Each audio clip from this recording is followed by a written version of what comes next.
ఈరోజు మా ఇంట్లో తలకాయ కూర. ఇవి దానికి మసాలాలు ఉల్లిపాయ, కుడక, చెక్క, కొత్తిమీర.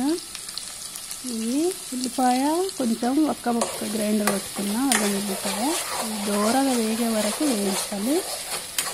ఇంకా వేగేదాకా వేయించాలి.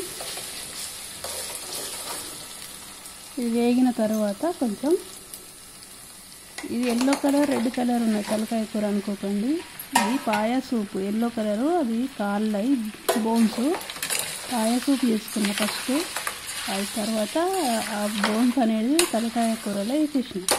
ఇది వేరు వేరు చేస్తారు కానీ నేను అట్లా వేయ. ఫస్ట్ పాయ సూపు వేసేసుకొని తర్వాత ఈ తలకాయ కూరలు అనేది ఆ పాయ సూపు బోన్స్ వేసేసుకుంటా.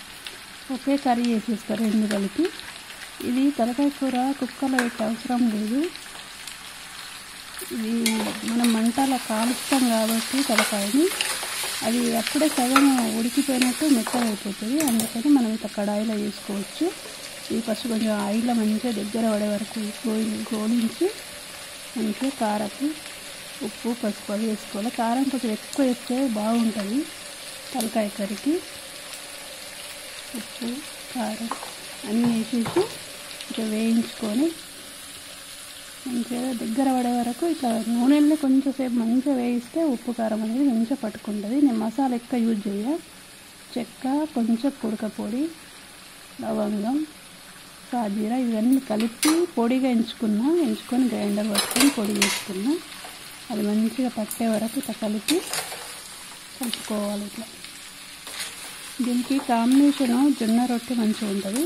ఇది ఫ్రై లాగా వేసుకోవద్దు, సూప్ లాగా వేసుకుంటే బాగుంటుంది.